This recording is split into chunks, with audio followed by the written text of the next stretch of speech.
So you're an online entrepreneur and you're curious about intermittent fasting, how that can unlock better focus and productivity, then this video is for you. Let's go. So why listen to me? What do I know? 6 years medical school, 4 years being a doctor.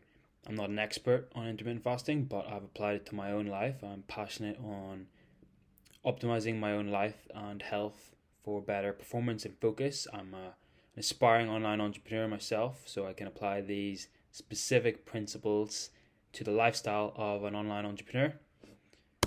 What you will learn in this video, the basic principles that are intermittent fasting, the science behind it, the benefits specifically for online entrepreneurs, getting started with it, how you go about doing that, and overcoming the common pitfalls and challenges. The basics of intermittent fasting. It is essentially an eating pattern that cycles between periods of fasting and periods of eating. Unlike traditional diets, it does not prescribe specific foods to eat, but rather focuses on specific times when you can eat and when you cannot. The primary goal of intermittent fasting is to allow your body to enter a fasting state, which unlocks a lot of health benefits. Okay, these include a metabolic switch. So when you eat, typically your body spends several hours processing and absorbing the food. During this fed state, your insulin levels are high to counteract to the high sugar levels, and this makes it difficult for your body to burn fat. When you fast, insulin levels drop significantly because there's no need to bring any high sugar levels down. This signals your body to start burning stored fat for energy. This is what we call metabolic switching. There's also cellular repair. So when you fast, this triggers a process called autophagy. A cellular repair process where cells remove and recycle old, damaged components. This process helps prevent against many diseases, such as cancer. It promotes longevity, enhances overall cellular function. So what does a typical intermittent fasting breakdown look like? A common one is 16-8 split. So 16 hours of the day you're fasting, 8 hours of the day, that's the window where you can eat.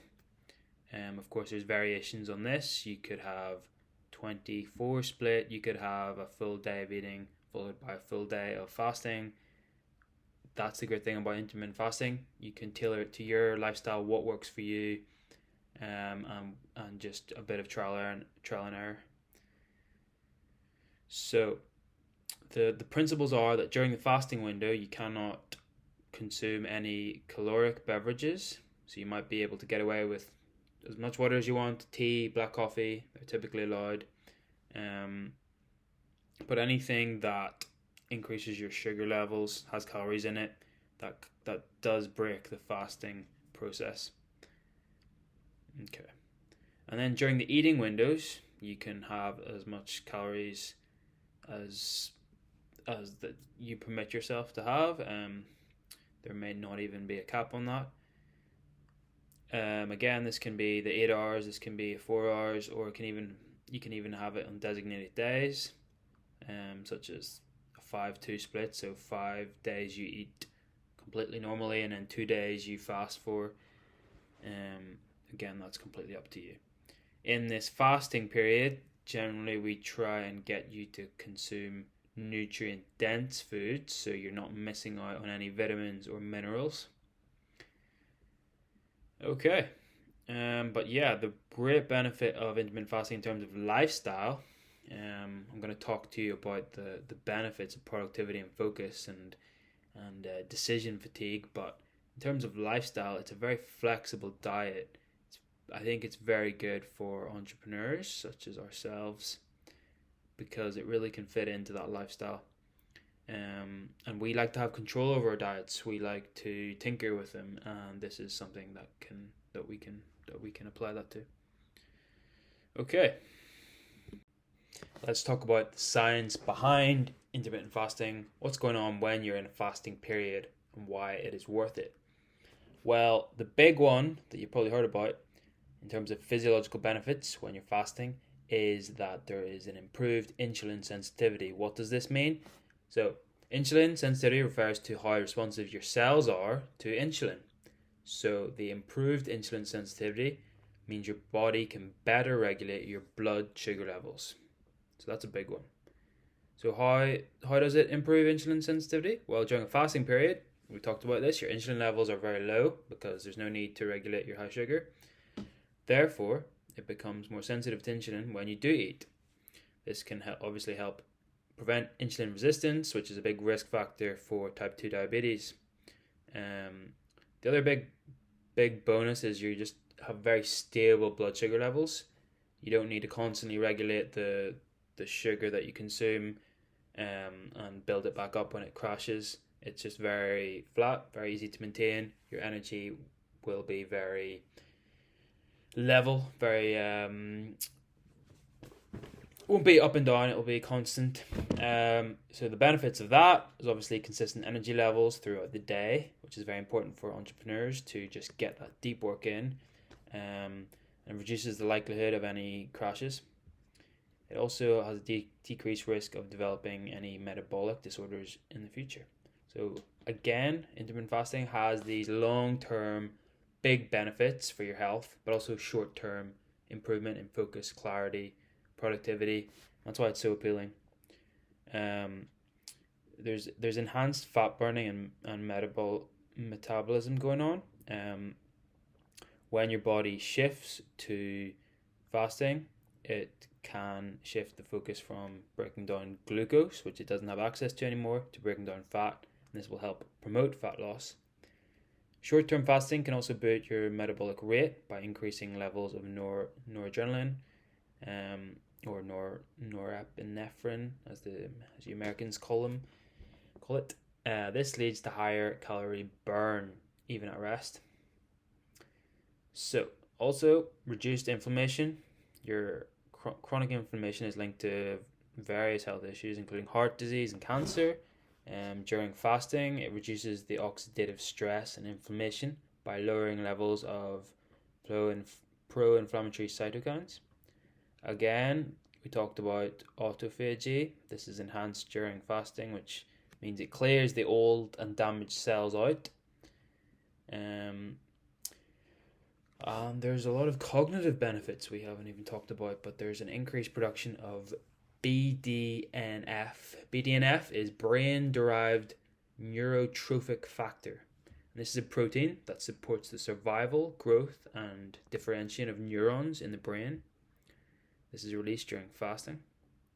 It enhances brain plasticity, which is crucial for learning and memory. It's also likely to give you the side effect of more mental clarity and focus. Furthermore, when you fast, it supports the production of ketones, which is another alternative energy source for the brain, which the brain actually gobbles up and uses really efficiently. So again, another reason why you may experience better mental clarity, learning, concentration while you're in the fasting state. And this is reported by many individuals. So it does make sense.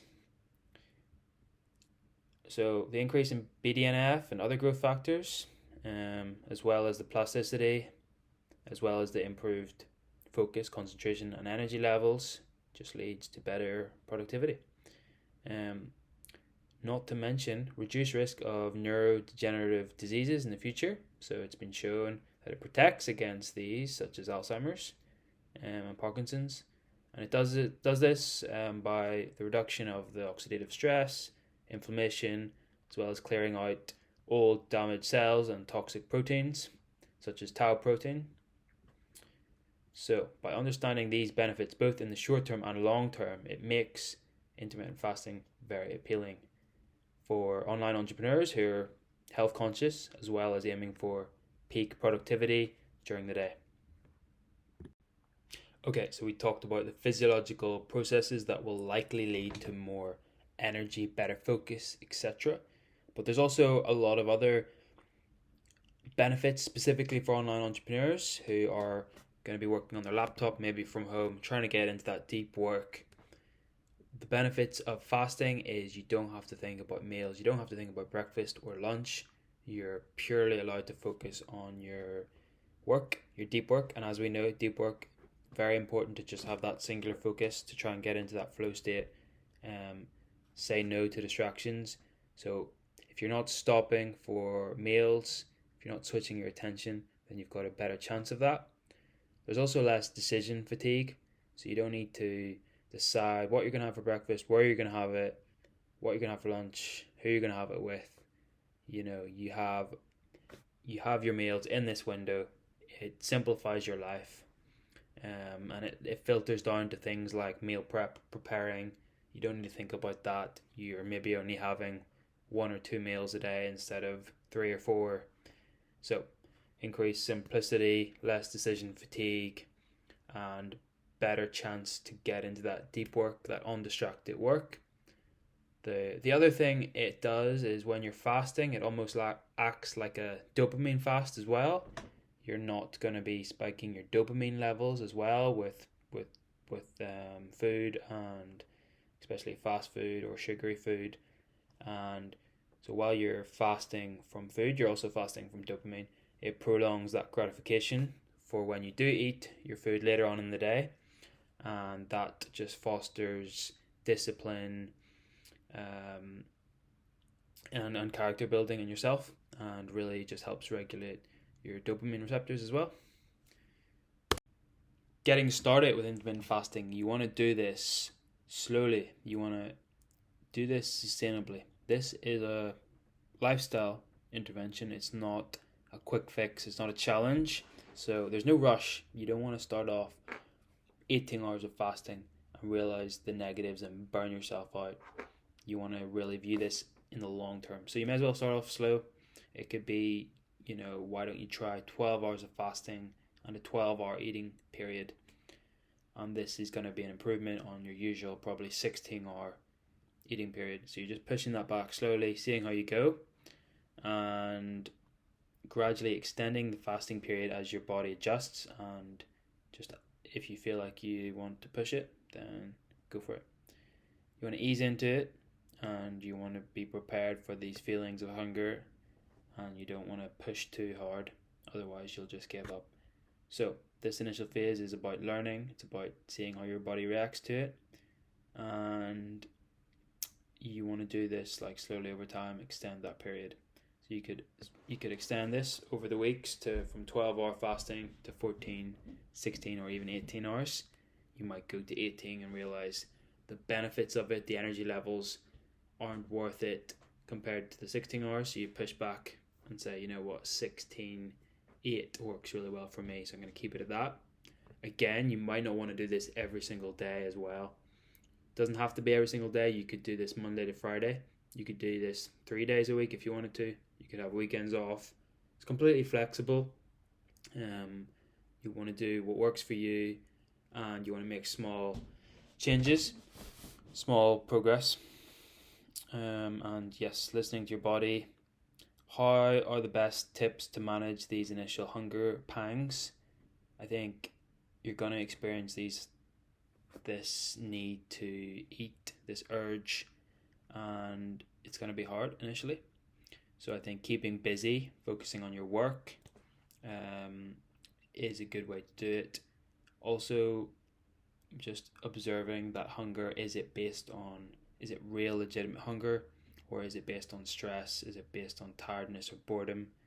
And you can potentially journal, find out that. I think a lot of the time you don't really need to eat food. You don't really experience that hunger, that starvation, until you've been fasting for a lot longer than a few hours. So I think most of the time it's going to be boredom, stressed, things like that.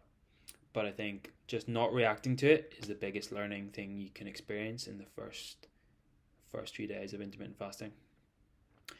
A big tip is to keep hydrated. So often hunger can be a sign of dehydration and not a lack of food. So staying hydration is crucial. This also, of course, extends to just maintaining energy levels and overall health. So hydration is equally as important as the nutrition you have during the times you can't eat. the benefits of hydration, support brain function, and aids in detoxification. So, the other great tip when you're starting intermittent fasting is planning. So you want to plan around your work hours in advance. So when are you working? When will you have your first meal of the day? So this ensures your meals fit into your work schedule without causing disruptions. And you may also consider meal prepping, and this avoids temptation to eat outside of your eating window. You've got these planned meals that you've made. You're looking forward to them. And you can also schedule the fasting periods during low activity times. So especially at the start, perhaps you don't want to be going to the gym. You don't want to be going on a big run when usually your body's used to that energy, that first meal that gets you through that workout. So perhaps when you start off, you want to just be fasting when you're working, when you're sort of not overly exerting yourself physically. But you just want to keep it consistent. Keep fasting and eating windows consistent, day on day or week on week, so your body knows what to expect. You're not testing or challenging your body too fast, too much. So I think routine is a big thing. Your body loves routine. Your mind loves routine. If it's done something the day before and you do it again, it'll be a lot less of a change, less of a shock. And if you do this week on week, you'll get used to it pretty fast, if you pardon the pun. Okay, and so this is, I think I really recommend using fasting for productive periods. So if you couple fasting periods for focused, uninterrupted deep work, that's a really good time to do it. And don't be afraid to be flexible. Adjust your fasting schedule as needed to accommodate different work days.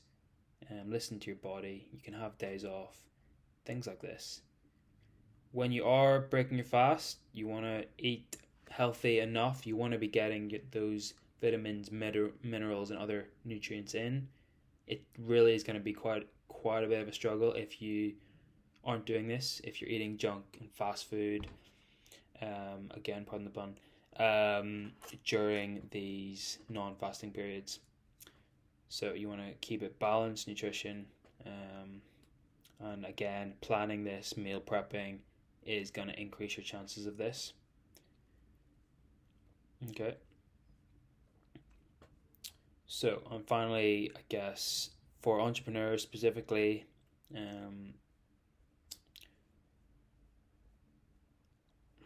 it's all good. It's all good. It's all good.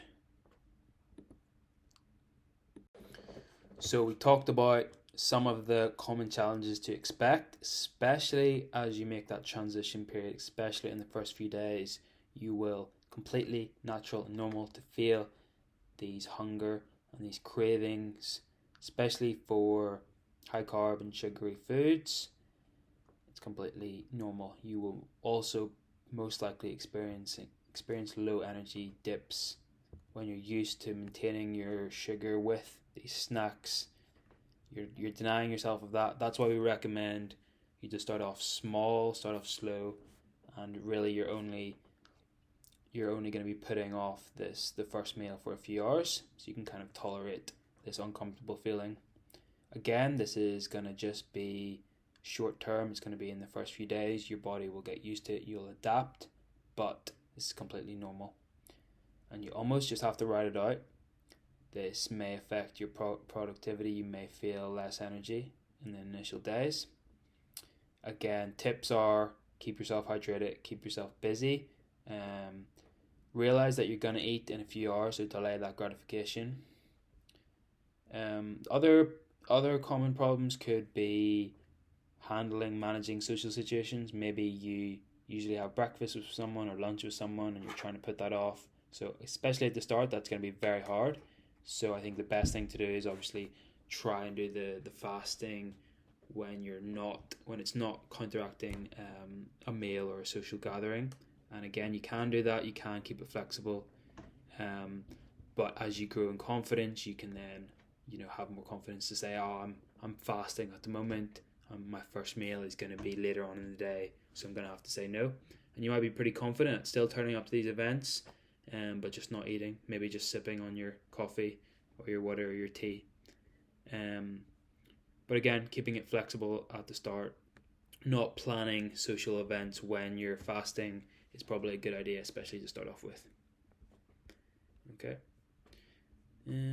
So those are probably the main pitfalls. Great other tips to stay motivated, especially when other people around you aren't operating on the same schedule as you are, is to join a community, have an accountability partner, do it with a friend. A community such as the one I have created on School, which is Health and Hustle. The link is in description.